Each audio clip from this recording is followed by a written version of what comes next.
Fokus dari Bumi ke Nyalang, Kementerian Pembangunan Wanita, Kanak-kanak dan Kesejahteraan Komuniti Sarawak komited membantu orang kurang upaya yang berhasrat berkhidmat dalam kerajaan negeri. Perinciannya langsung bersama Vanessa Mering. Silakan Vi. Ya, sahih Kementerian Pembangunan Wanita, Kanak-kanak dan Kesejahteraan Komuniti akan memberi surat sokongan kepada orang kurang upaya OKU yang berkelayakan sekiranya mereka berhasrat untuk berkhidmat dalam kerajaan negeri. Kerana itu, Menterinya Datuk Seri Fatimah Abdullah menyarankan kepada persatuan-persatuan OKU untuk menyenaraikan nama ahli mereka yang mempunyai pendidikan dan kemahiran. Datuk Seri Fatimah memberitahu pihak berkaitan hendaklah memanfaat laluan istimewa ini ke arah memperkasakan hak sama rata dengan masyarakat lain. Beliau memberitahu demikian dalam majlis perasmian buku Understanding Deaf Culture Serakian di Kuching. Antara lain katanya, ia adalah peluang kepada masyarakat biasa untuk berkomunikasi dengan mereka terutama golongan yang mempunyai bahasa tersendiri iaitu bahasa isyarat. Bahkan di bawah kementeriannya, anak-anak di peringkat taska sedidik telah diperkenalkan dengan bahasa isyarat dalam pengajaran sejak tahun lepas bagi membolehkan mereka berkomunikasi dengan golongan yang mempunyai masalah pendengaran. Dalam pada itu, buku Understanding Deaf Culture Serakian bertujuan memberi kesedaran kepada masyarakat untuk menghapuskan jurang komunikasi dan memahami golongan yang mempunyai masalah pendengaran.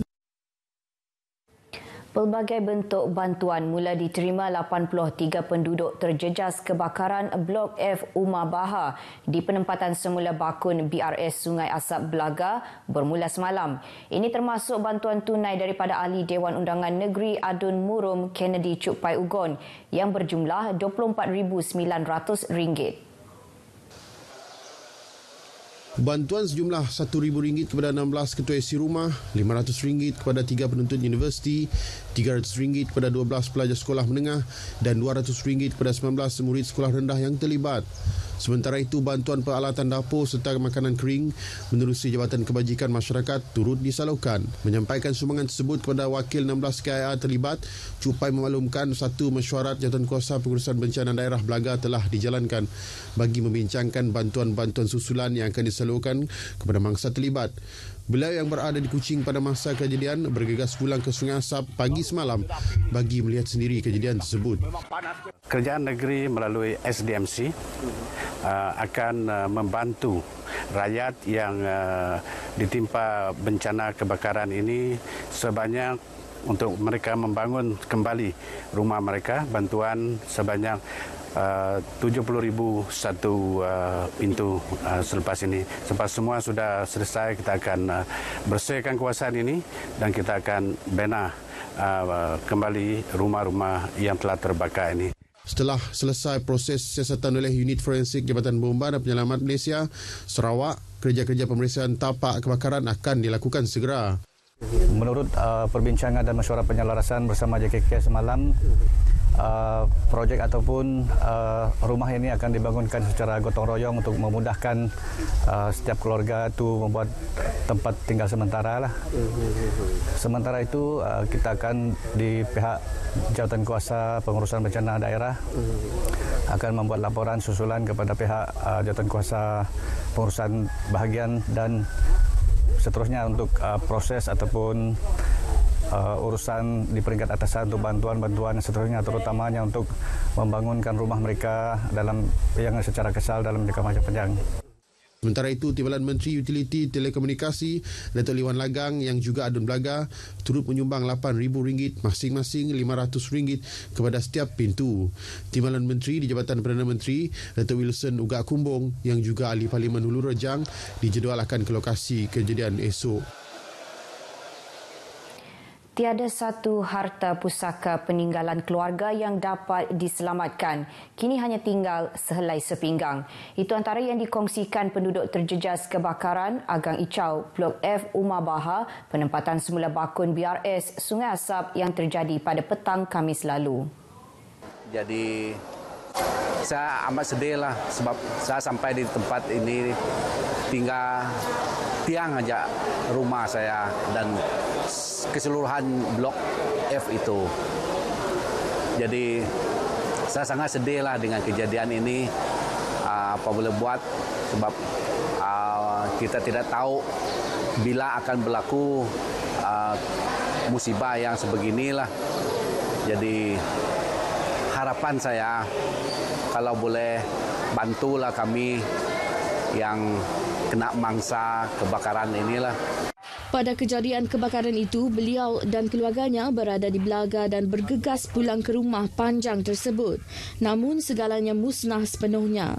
Namun hasil kepantasan dan bantuan semua penduduk, usaha pemadaman api awal oleh pihak pasukan bomba sukarela Umadaro berjaya mengelakkan api merebak ke blok-blok rumah panjang yang lain. Menurut Ketua Bomba Sukarela Umadaro, Tirah Lawai, pihaknya berdepan masalah pilih bomba yang agak jauh dari lokasi.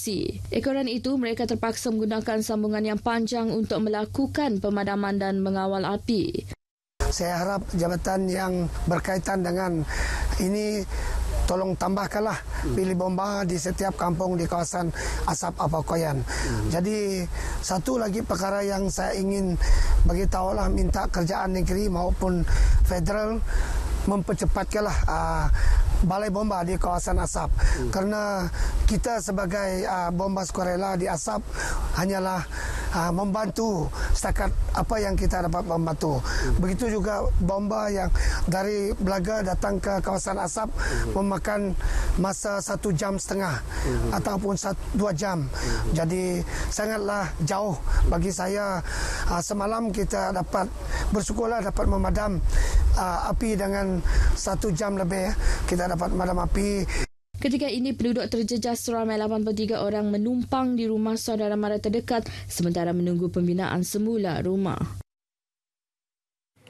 Merancakkan sektor pelancongan di Bau, 4 acara setahun peringkat antarabangsa dirancang diadakan di Redeems Bau. Pengerusi Pusat Redeem Bau, Datuk Peter Nansin Ngusi berkata, dengan 25 tahun penubuhan kampung budaya Bidayuh itu, beliau percaya sudah tiba masanya lokasi itu dimajukan secara serius.